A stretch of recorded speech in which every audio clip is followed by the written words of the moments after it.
Magandang buhay! Ito nga pala yung first and second day ng aking Chinese New Year holiday. Oh, ayan. Yung masyadong ganap and na-meet ko nga tong friend ko and the other friend. Nagtambay lang kami sa park niyan. And ayan, nag-ukay siya at dyan ko siya natagpuan. Napakatagal hanapin ng babaeng to as in. Matagal kaming hindi nagkita nito, siguro mga ilang buwan bago kami nagkita. And after niya, naisipan namin pumunta ng Wan Chai kasi may mga something kaming gustong tingnan, lalo na yung kasama ko. Naku po! Ayan, at syempre nakabingwit nga talaga siya dyan, Charis. At nung galing namin sa Central, pumunta din kami dito sa Wan Chai. And then after niyan, imimit namin yung mga friend namin ulit at magdi-dinner kami. Pero sa park lang kami kakain para tipid naman, ganun. At dito nga talagang ang dami kapag talaga gantong holiday, marami talagang mga garage, maraming mga paninda. Pera na lang talaga ang kulang. And fast forward, by the next day, kinaumagahan, nagsimba nga muna pala ako bago kami pumunta dito sa airport. And ito yung tatlong picture, yan. At andito kami ngayon sa airport kasi ngayong araw yung dating ng boyfriend ng kaibigan ko na to na galing UK. Ayan. Medyo nag-alala kami kasi nag-message siya na 16 minutes. Maglaland na siya. Akala namin siya yung mauuna sa amin pero nagkamali kami. Charis. Ayan, naganap lang muna kami ng CR kasi medyo, syempre, kailangan baka mahit tong kasama ko. Kailangan niya munang magbawas kasi syempre pag mga gantong first time, kabado malala yan. Oh, parang alam ko. Oh, nakaranas yan. Ang dala ko. Andito kami sa loob ng siya. Ayusin mo. Lalabas mo yan.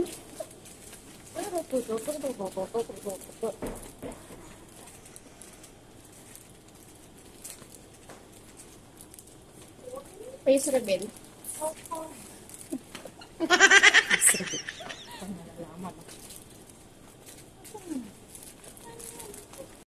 At pagkatapos nga namin doon sa CR, dumiretso na nga ulit kami dito sa arrival kasi baka nga talagang nakalabas na siya at baka mauna pa siya dito sa amin. And pagdating nga namin dito is wala pa naman siyang message na nakalabas na siya. Guys, yung kasama ko kabado malala.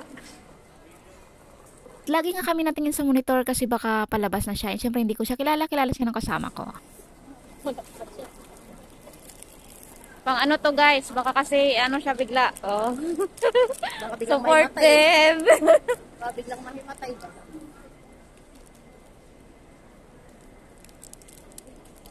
Ayan na ata.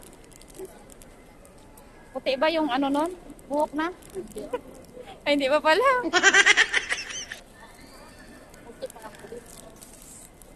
Nag-aantay pa kami na lalabas kasi wala pa siya.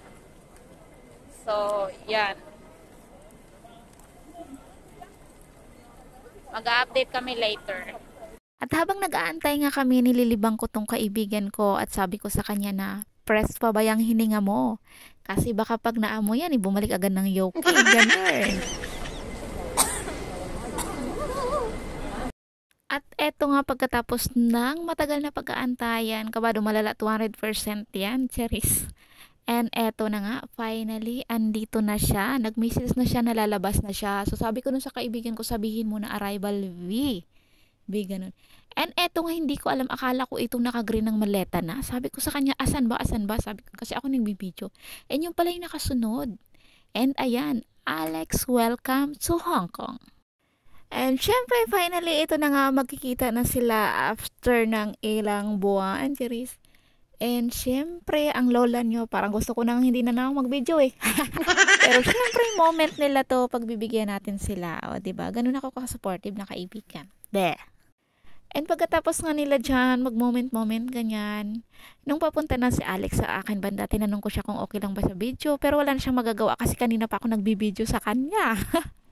At pagkatapos nga ng moment, syempre alam namin na gutom siya at gutom din kami, kakaantay sa kanya. Eto nga, ang first meal niya is McDonald's. Pumunta lang siya ng Hong Kong para kumain ng McDonald's. Charis. Pero yun talaga yung parang walang ibang choice na iba yun. Sa McDonald's na lang kami kumain. Hindi naman siya umarte. So guys, hindi ko na sila kasama.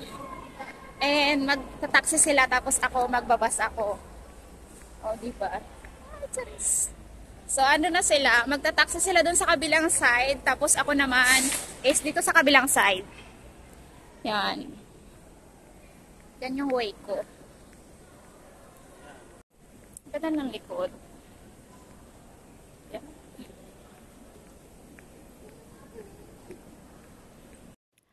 Pagkarating ko nga sa bus stop is nakasakay agad ako kasi meron agad paparating na bus in the right time lang talaga. And yan, gabing-gabi na to and alam ko na late na ako sa curfew ko ngayong gabi na to. Pero alam naman ng boss ko na may susunduin ako. Alam niyo ba yung sinabi ko? Sabi ko may paparating ako na pinsan. Mag-tutor dito sa Hong Kong. So, sino ang pinsan ko na pupunta dito sa Hong Kong? Baka naman. And ayun nga, pauwi na ako. And syempre, see you tomorrow kasi may kasunod pa tong vlog na to. Maraming salamat sa panonood. Hanggang dito na lang muna. Bye-bye!